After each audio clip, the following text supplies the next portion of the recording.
The morning commuters rushing through Westminster Bridge suddenly stopped in their tracks. Above them, the distinctive sound of rotor blades cut through the London air as a royal helicopter circled the Thames. Below, black Range Rovers with tinted windows formed an unusual motorcade that stretched from Parliament Square to Buckingham Palace. Mobile phones emerged from pockets as confused Londoners began filming and posting on social media. Within minutes, #Royal Emergency was trending worldwide. But what nobody knew was that this wasn't a crisis at all. It was the beginning of the most carefully orchestrated royal secret in decades, one that would change the monarchy forever. Sarah Mitchell had been covering royal affairs for the BBC for 15 years, but she had never seen anything quite like this.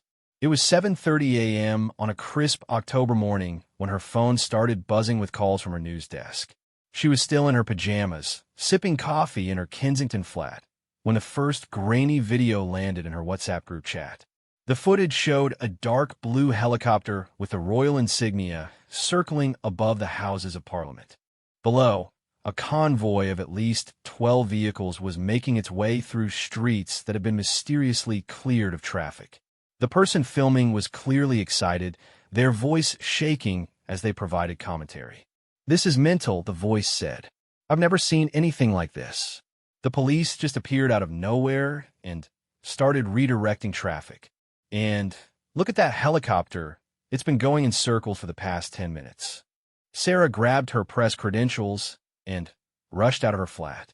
As a royal correspondent, she had developed contacts throughout the palace system over the years.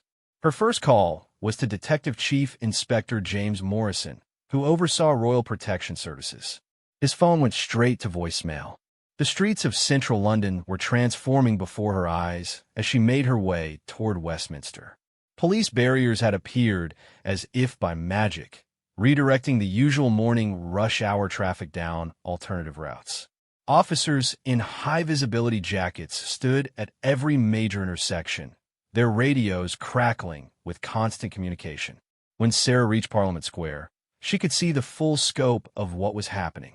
The motorcade was unlike anything she had witnessed during her years covering royal events. Typically, royal convoys consisted of 3 or 4 vehicles, enough to ensure security while maintaining a relatively low profile. This convoy stretched for nearly half a mile. At the front were 2 police motorcycles, their riders scanning the crowds that had begun to gather on the sidewalks.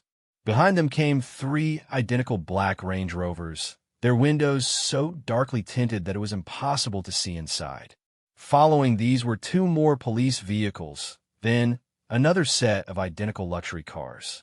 The pattern repeated several times, creating a convoy that looked more suited to a visiting head of state than a routine royal engagement.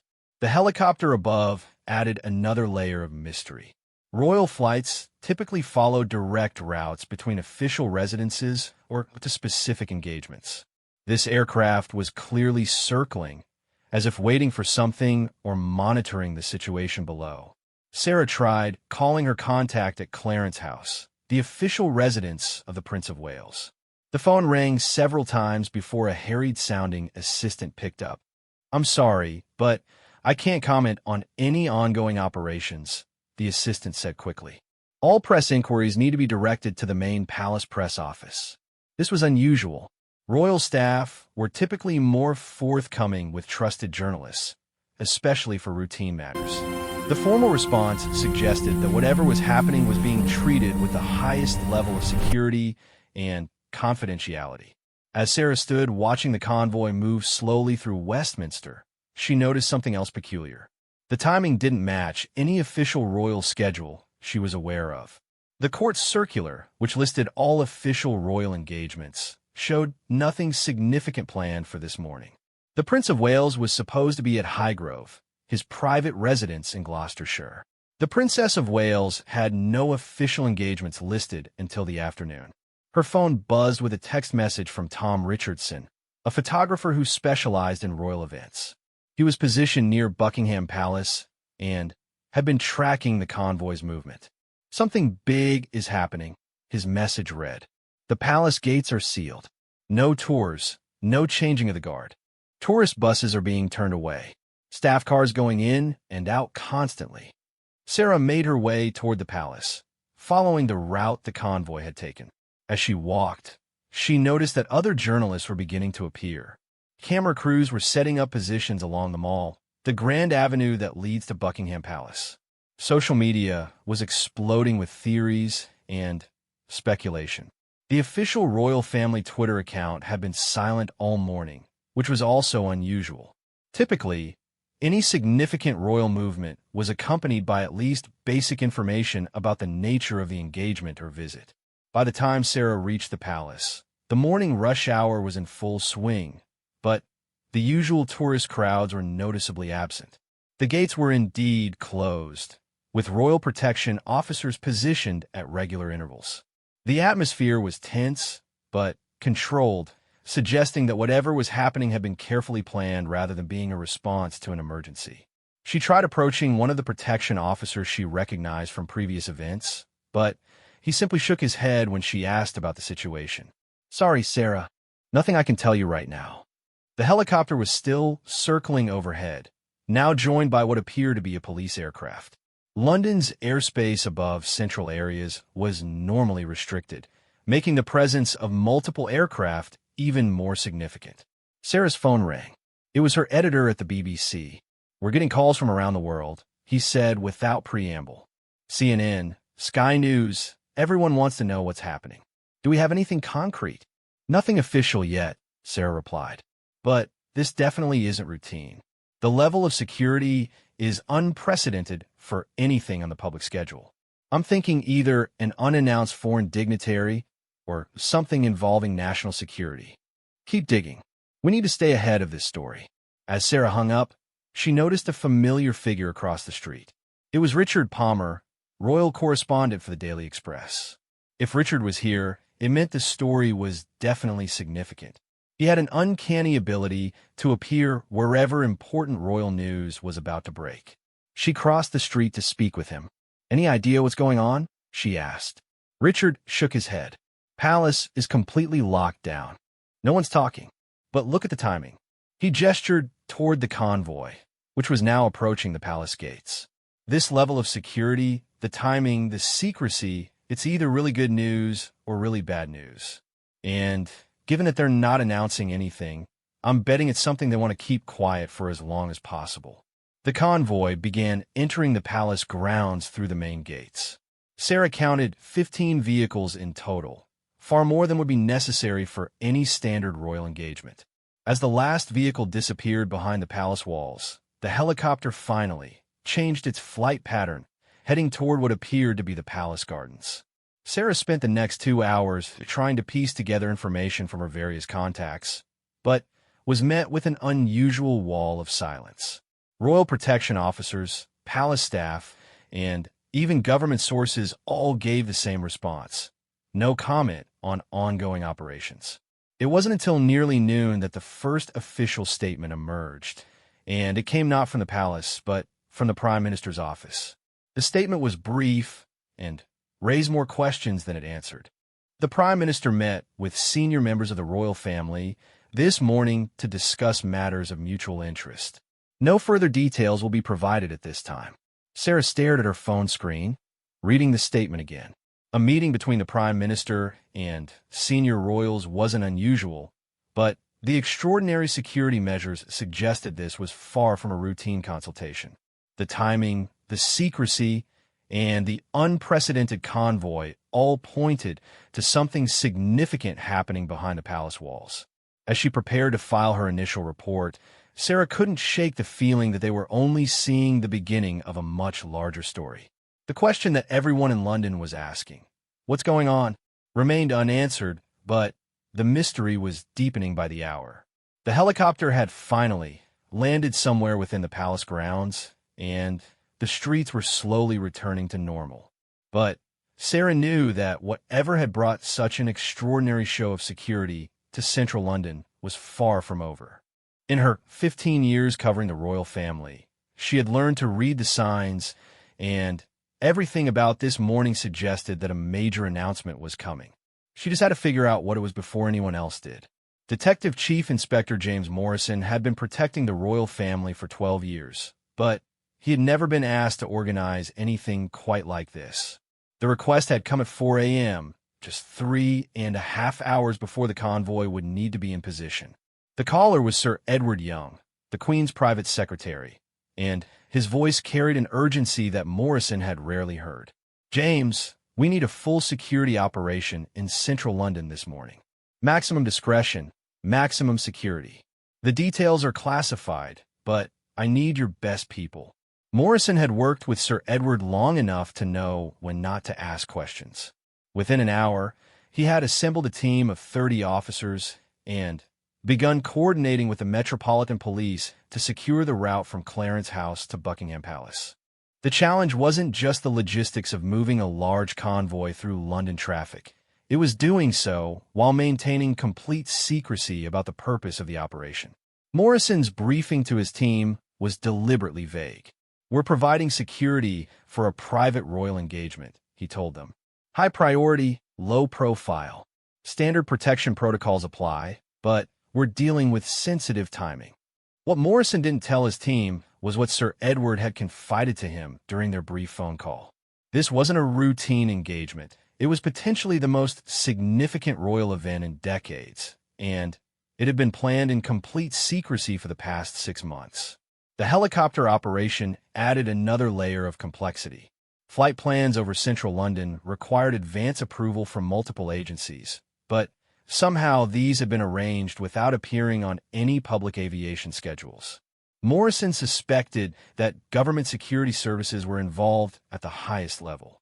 At 6:30 a.m., Morrison positioned himself at the command post that had been established in a temporary operations room near Westminster Bridge.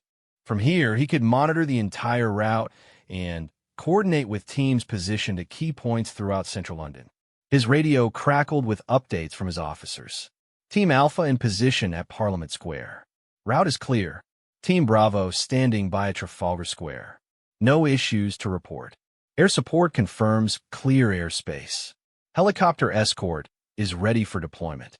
Morrison watched the feeds from security cameras positioned along the route. The early morning traffic was lighter than usual, which would help, but he could already see curious pedestrians beginning to gather as police barriers appeared. At exactly 7:15 a.m., the convoy began moving from Clarence House.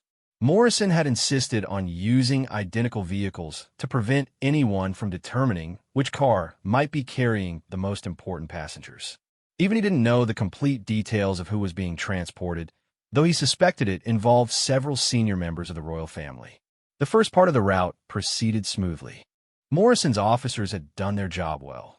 Traffic was being redirected seamlessly, and the convoy maintained a steady pace through the relatively quiet morning streets. But as they approached Parliament Square, Morrison could see that word was beginning to spread. People were stopping on the sidewalks, many pulling out mobile phones to record the unusual sight of such a large royal convoy. "Control to all units," Morrison spoke into his radio. "We're getting public attention. Maintain positions and stay alert for any unusual activity." The helicopter escort had launched from RAF Nordholt and was now approaching central London. Morrison watched on his tactical display as it established a circular flight pattern above the convoy route. The pilot, squadron leader Patricia Hayes, was one of the most experienced Royal helicopter pilots in the RAF. "Control, this is Royal Flight 1. Hayes' voice came through clearly on radio. "I have visual on the convoy. Establishing overwatch pattern. Roger, Royal Flight 1. Maintain current altitude and be prepared for extended operation." Morrison had been told that the helicopter might need to remain in the air for up to 2 hours, which was unusual for a simple transport operation. Whatever was happening at the palace, it was going to take time. As the convoy approached Buckingham Palace, Morrison could see crowds beginning to gather along the mall. Word was spreading on social media, and tourists who had been planning to visit the palace were finding their access blocked by security barriers. The palace gates opened precisely on schedule, and Morrison watched as all 15 vehicles of the convoy passed through the entrance and disappeared into the palace grounds. Phase 1 of the operation was complete, but Morrison knew that his job was far from over. His radio buzzed with a priority message from the palace security control room. "James, this is Deputy Protection Commander Williams. We need to maintain the security perimeter for an extended period. No timeline yet for conclusion." Morrison wasn't surprised. The level of security that had been requested suggested that whatever meeting or event was taking place would be significant. He had worked enough high-profile royal events to recognize when something important was happening behind palace walls. Over the next hour, Morrison coordinated with his teams to transition from active convoy protection to static perimeter security. Officers remained in position around the palace, and the helicopter continued its overhead patrol. His phone rang with calls from journalists, but Morrison had been given clear instructions about media contact. No comment on ongoing operations, he told each caller. All media inquiries should be directed to the palace press office. At 10:30 a.m., Morrison received an unexpected call on his secure line. It was from Chief Superintendent Angela Davies, who oversaw royal protection operations at the highest level. "James, how is everything proceeding?" "Smoothly so far, ma'am. Perimeter is secure, and we've had no significant incidents. But media interest is growing rapidly." "That was expected. You need to know that this operation has been classified at the highest level. The Prime Minister's security detail will be joining us within the hour." Morrison felt a slight chill. If the Prime Minister was being brought in with his own security detail, this was bigger than even he had suspected. Cabinet-level meetings with the royal family were handled differently, with advance notice and detailed coordination between multiple agencies. "Ma'am, should I be coordinating with Downing Street Security?" "Already in hand. DCI Thompson from the Prime Minister's protection team will be in touch shortly. Just maintain your current positions, and be prepared for an extended operation." When Morrison hung up, he looked out at the crowds that continued to gather along the mall. Social media posts were multiplying by the minute, and he could see camera crews from multiple news organizations setting up positions near the palace. The helicopter was still circling overhead, now joined by what he recognized as a police surveillance aircraft. London's airspace was becoming crowded with official aircraft, which would undoubtedly attract even more attention. At 11:15 a.m., Morrison's radio crackled with an update from the palace security room. "Control, this is palace security. We have additional VIP arrivals scheduled for 11:45. Please ensure routes remain clear." Morrison checked his tactical display.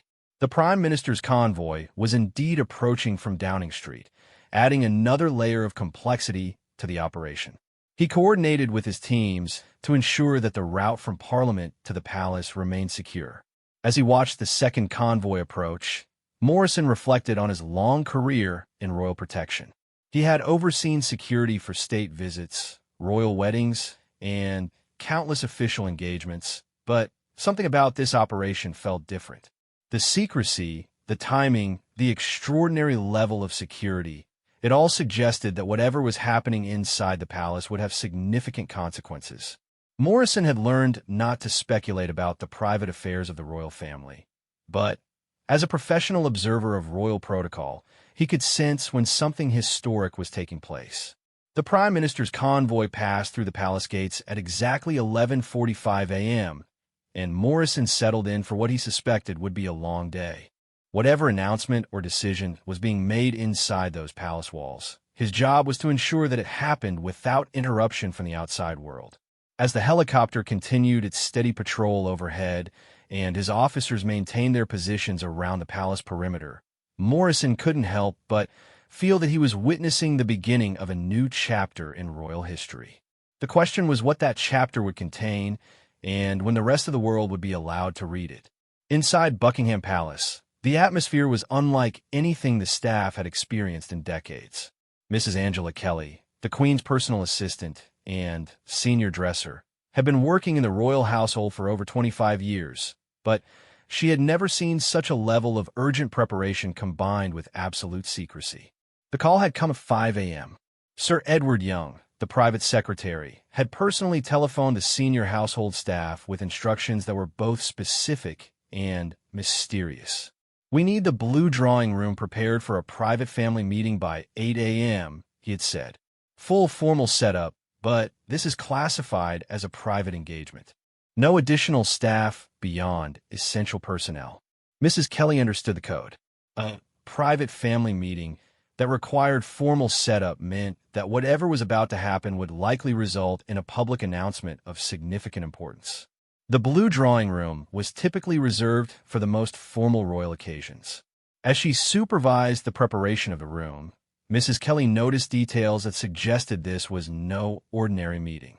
Additional telephone lines were being installed by technicians who arrived at dawn. Security sweeps were conducted by personnel she didn't recognize, suggesting involvement from government intelligence services. The guest list was equally intriguing. Based on the seating arrangements she was asked to prepare, Mrs. Kelly counted places for 12 people, more than a typical family gathering, but smaller than most official state functions.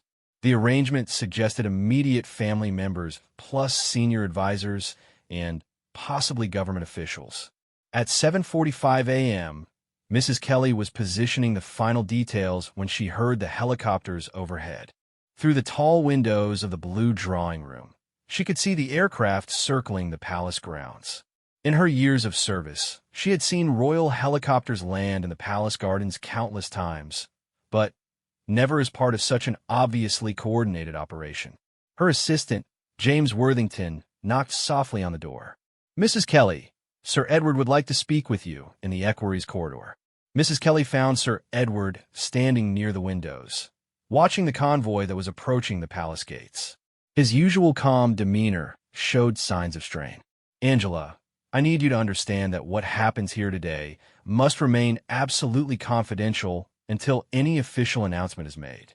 The household staff who are present today have all signed additional confidentiality agreements." "Of course, Sir Edward. May I ask if there's anything specific the household should be prepared for?" Sir Edward paused, choosing his words carefully. "There may be significant changes coming to the royal household structure. Nothing that affects current employment, but changes that will require adaptation and discretion from all of us." Mrs. Kelly had worked with the royal family long enough to read between the lines. Significant changes to household structure could mean several things, but given the extraordinary security measures and the formal nature of today's meeting, she suspected they were dealing with something that would affect the line of succession or royal duties. At 8:15 a.m., the family members began arriving. Mrs. Kelly watched from her position in the corridor as the Prince of Wales entered the palace through the grand entrance. His expression was serious, but not distressed, the look of someone facing an important decision rather than a crisis. The Princess of Wales arrived 10 minutes later, and Mrs. Kelly noted that she appeared calm and composed. Whatever was happening had clearly been planned and discussed in advance rather than being a response to unexpected events. Additional family members arrived throughout the morning, each entering through different entrances to minimize public observation. The Duke and Duchess of Cambridge, Princess, and the Duke of York. The gathering was clearly bringing together the senior working members of the royal family. At 10:30 a.m., Mrs. Kelly was asked to coordinate refreshments for what was described as an extended private session. The request included provisions for a working lunch, suggesting that whatever discussions were taking place would continue for several hours. The arrival of the Prime Minister added a new dimension to the gathering. Mrs. Kelly had coordinated many meetings between government officials and the royal family, but the level of security surrounding this particular visit was unprecedented. From her position coordinating household services, Mrs. Kelly could observe the movement patterns within the palace. Additional private secretaries and advisors arrived throughout the morning, each carrying briefcases and documents that suggested detailed planning and preparation. At noon, Sir Edward approached her again. "Angela, we're going to need the throne room prepared for a possible recording session this afternoon. Full ceremonial setup, but again, this remains classified until further notice." Mrs. Kelly felt a chill of recognition. The throne room was only used for the most significant royal broadcasts and formal announcements. If they were preparing for a recording session, it meant that whatever decision was being made in the blue drawing room would soon be shared with the public. The technical requirements for the recording session provided additional clues. Television crews from the BBC were quietly brought into the palace through service entrances, and lighting equipment was installed in the throne room with remarkable efficiency. This level of media preparation suggested a major announcement that would require immediate broadcast coverage. Throughout the afternoon, Mrs. Kelly coordinated the complex logistics of maintaining normal palace operations while accommodating what was clearly an historic gathering. Tourist tours had been canceled, staff movements were restricted to essential personnel, and communication with the outside world was being carefully controlled. At 2:30 p.m., she noticed increased activity around the private dining room. Lunch was being extended, and additional documents were being delivered by couriers who required special security clearance. The pace of activity suggested that decisions were being finalized and formal documentation was being prepared. The atmosphere among the household staff was tense, but professional. Everyone understood that they were witnessing something significant, but the culture of royal service meant that speculation was kept to a minimum. Still, Mrs. Kelly could see the questions in her colleagues' eyes. At 4 p.m., Sir Edward made an announcement to the assembled household staff. "Ladies and gentlemen, you should be aware that there will likely be a significant royal announcement later today. The exact timing is still being determined, but please be prepared for increased media attention and possible changes to standard operating procedures." Mrs. Kelly had suspected this throughout the day, but hearing it confirmed sent a wave of anticipation through the palace. In her 25 years of service, she had been present for royal weddings, births, and state occasions, but something about today felt different, more consequential. As the afternoon progressed, she noticed that family members were beginning to move toward the throne room. The recording equipment had been tested, and camera crews were in position. Whatever announcement was coming, it was clearly going to be delivered directly to the public rather than through traditional press releases. The helicopter that had been circling overhead all day finally landed in the palace gardens, and Mrs. Kelly watched as additional security personnel took positions around the building. The level of protection suggested that whatever announcement was coming would have significant public impact. As evening approached, Mrs. Kelly prepared for what she suspected would be a long night. Historic royal announcements typically required careful coordination with media organizations worldwide, and the household staff would need to be ready to support whatever unprecedented events were about to unfold. Standing in the corridor outside the blue drawing room, Mrs. Kelly could hear the low murmur of continued discussions behind the closed doors. After more than 10 hours of meetings, preparations, and coordination, the royal family and their advisors were clearly finalizing decisions that would shape the future of the monarchy. The question that had been hanging over London all day, "What's going on?" was about to be answered, and Mrs. Kelly knew that she was about to witness a moment that would be remembered in royal history for generations to come. Professor Margaret Thornton had been studying constitutional monarchy and royal protocol for 30 years, but she had never received a call quite like the one that came at 3 p.m. that afternoon. The caller identified himself as Sir Christopher Gite, a former private secretary to the Queen who now served as a constitutional advisor to the royal family. "Professor Thornton, we need your expertise on a matter of constitutional significance. I'm afraid I cannot discuss details over the phone, but could you be available for an immediate consultation at Buckingham Palace?" Margaret was intrigued, but not entirely surprised. As one of Britain's leading experts on constitutional monarchy, she had occasionally been consulted on matters involving royal protocol and the legal frameworks governing the monarchy. However, the urgency in Sir Christopher's voice suggested something more significant than routine constitutional questions. Within an hour, Margaret found herself in a palace conference room that had been hastily converted into a legal consultation space. Documents covered every available surface, and she could see multiple copies of constitutional texts, parliamentary acts, and historical precedents spread across several tables. Professor Thornton, Sir Christopher began, we need your analysis of the constitutional implications of a significant change to royal duties and responsibilities. Specifically, we need to understand the legal requirements for modifying the active roles of senior royal family members. Margaret immediately understood that she was being consulted about something unprecedented.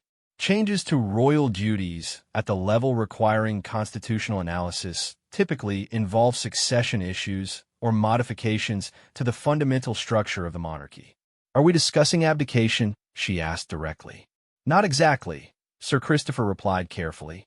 We're exploring options for restructuring active royal duties while maintaining constitutional continuity. Think of it as evolution rather than revolution. Over the next 2 hours, Margaret worked with a team of constitutional lawyers and palace advisors to analyze various legal precedents. The questions they were asking suggested that the royal family was considering a fundamental reorganization of how royal duties would be distributed among family members.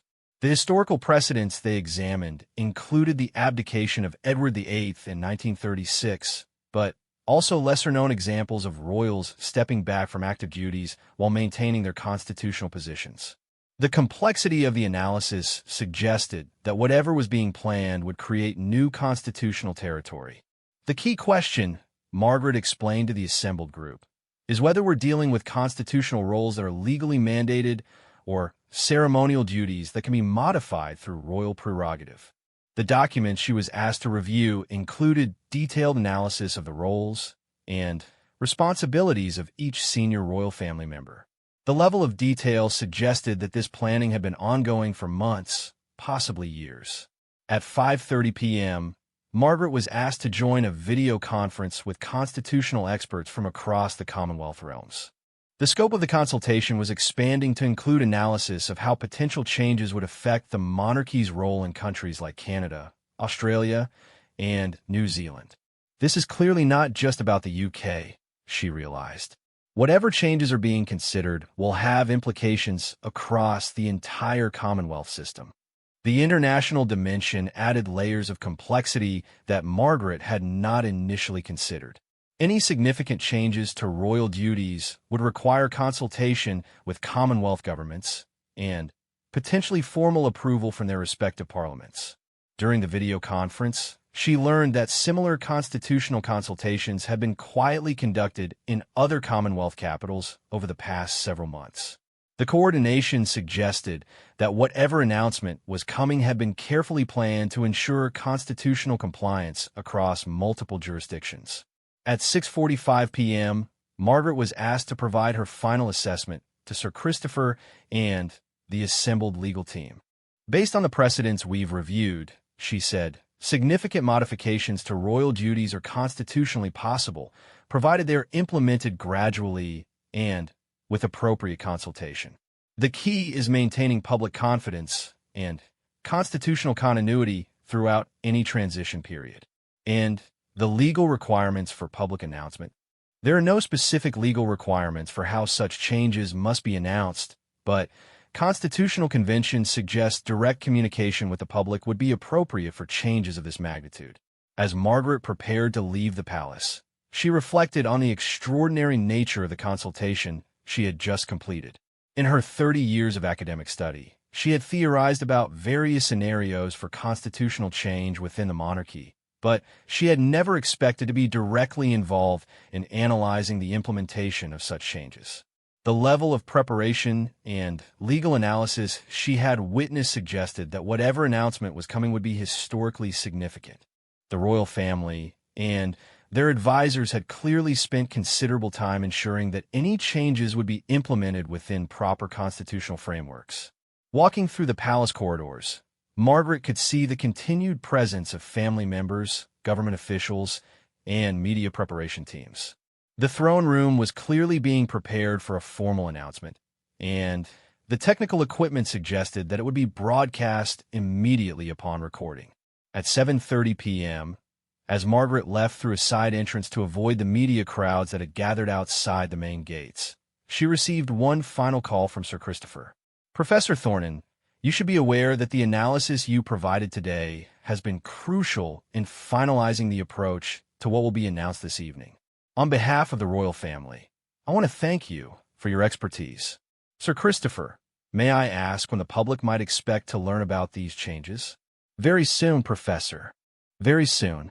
As Margaret made her way home through the London evening, she realized that she had just participated in the constitutional analysis for what would likely be one of the most significant royal announcements in modern British history. The careful legal preparation, the international consultations, and the detailed media planning all pointed to changes that would fundamentally alter how the monarchy operated in the 21st century. The question that had puzzled London all day was about to be answered, and Margaret knew that her constitutional analysis had helped ensure that whatever changes were announced would be legally sound and historically appropriate. As a scholar of constitutional monarchy, she felt privileged to have played a small role in what appeared to be a defining moment for the institution she had spent her career studying. The helicopter she could hear overhead as she walked toward her car was probably carrying the final legal documents that would formalize whatever decisions had been made during the day's extensive consultations. Tomorrow, the world would understand what had required such extraordinary security, secrecy, and constitutional preparation. At exactly 8 p.m., the BBC interrupted regular programming for a special announcement. News anchor Hugh Edwards appeared on screen with a solemn expression that typically accompanied major royal news. Good evening. We're going live to Buckingham Palace for a significant announcement from His Majesty the King. The camera cut to the throne room, where King Charles III sat in formal dress behind the same desk that had been used for royal broadcasts for decades. His expression was serious but calm, and he held a prepared statement that represented the culmination of the day's extraordinary preparations.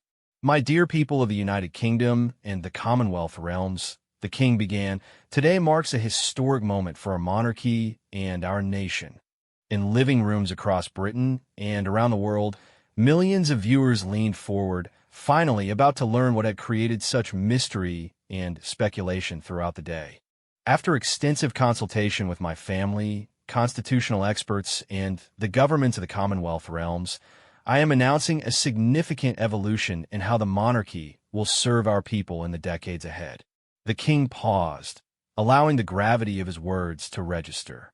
Effective immediately, we are implementing a comprehensive modernization of royal duties that will ensure the monarchy remains relevant and effective for future generations. This includes a fundamental restructuring of how senior royals will serve the public interest. The announcement that followed was indeed historic. The king outlined a new structure that would see significant changes to the traditional roles and responsibilities of senior royal family members. Working royals would focus on specific areas of expertise, with clearly defined public service roles that aligned with contemporary national priorities. The Princess of Wales would take on expanded responsibilities for education and child welfare initiatives. Prince William would focus on environmental conservation and sustainable development projects. Other senior royals would similarly concentrate their efforts on specific areas where they could make the greatest impact. This modernization, the king continued, allows us to serve more effectively while adapting to the changing needs of our society. The monarchy must evolve to remain a force for unity and positive change. The constitutional implications were significant but carefully planned. The changes maintained the fundamental structure of the monarchy while creating new frameworks for royal public service that were more focused and accountable. As the broadcast continued, viewers learned that the day's extraordinary security measures had been necessary to protect the extensive planning and consultation process that had led to this announcement. The involvement of the Prime Minister and constitutional experts reflected the careful legal and political preparation that had made such comprehensive changes possible. The international dimension was equally significant. Commonwealth governments had been consulted throughout the planning process, ensuring that the changes would strengthen rather than weaken the monarchy's role across the realms. These changes, the king explained, represent evolution, not revolution. We remain committed to our constitutional duties while adapting our approach to better serve the people we are privileged to represent. The reaction was immediate and global. Social media exploded with analysis and commentary from constitutional experts, royal watchers, and the general public. The changes were being described as the most significant modernization of the monarchy since the reforms following Princess Diana's death in 1997. Within hours, it became clear that the day's mysterious events had been the culmination of months of careful planning. The extraordinary security, the constitutional consultations, and the media preparation had all been necessary to ensure that such comprehensive changes could be announced and implemented smoothly. The helicopter that had circled London all day had been monitoring security and coordinating communications throughout the complex day-long process. The convoy that had captured public attention had been transporting not just family members, but also the legal documents, constitutional analyses, and government agreements that made the announcement possible. For Sarah Mitchell, the BBC royal correspondent who had spent the day trying to uncover the story, the announcement provided vindication for her instinct that something historic was happening. Her coverage of the day's events had positioned the BBC at the forefront of what would become one of the most significant royal stories of the modern era. Detective Chief Inspector James Morrison, who had coordinated the security operation, felt satisfaction that his team had successfully protected what was clearly a moment of historic importance. The level of security that had seemed excessive in the morning was now understood to have been entirely appropriate for an announcement that would reshape the monarchy. Mrs. Angela Kelly and the palace household staff could finally understand why such extraordinary preparations had been necessary. They had indeed witnessed and supported a defining moment in royal history. Professor Margaret Thornton watched the announcement with professional satisfaction, knowing that her constitutional analysis had helped ensure that the changes were implemented within proper legal frameworks. The modernization represented exactly the kind of evolutionary change that could strengthen constitutional monarchy for future generations. As the immediate reaction continued to develop across traditional and social media, it became clear that the royal family had successfully managed one of the most complex announcements in modern royal history. The secrecy that had frustrated journalists and puzzled the public throughout the day was now understood to have been essential for protecting a delicate and complex process. The question that had echoed through London all day, "What's going on?" had finally been answered. The extraordinary scenes of helicopters and motorcades had been supporting a historic modernization of one of the world's oldest institutions. The monarchy that emerged from this day would be different, more focused, more accountable, and more clearly aligned with contemporary public service priorities. The careful planning and constitutional preparation that had made the announcement possible demonstrated the royal family's commitment to evolution and adaptation. As London settled into evening and the initial shock of the announcement began to give way to analysis and discussion, it was clear that the day would be remembered as a watershed moment. The mysterious events that had captured global attention had indeed been supporting something extraordinary, the peaceful modernization of a 1,000-year-old institution. The royal family had successfully navigated one of the most complex constitutional changes in modern British history, and they had done so with the careful planning, legal precision, and public transparency that such historic moments required. The mystery that had begun with helicopters over Westminster had concluded with clarity about the monarchy's future direction. Tomorrow would bring continued analysis, debate, and discussion about the implications of the changes. But tonight, the question that had puzzled millions of people had been definitively answered, and the royal family could begin implementing the modernization they had spent months planning and preparing.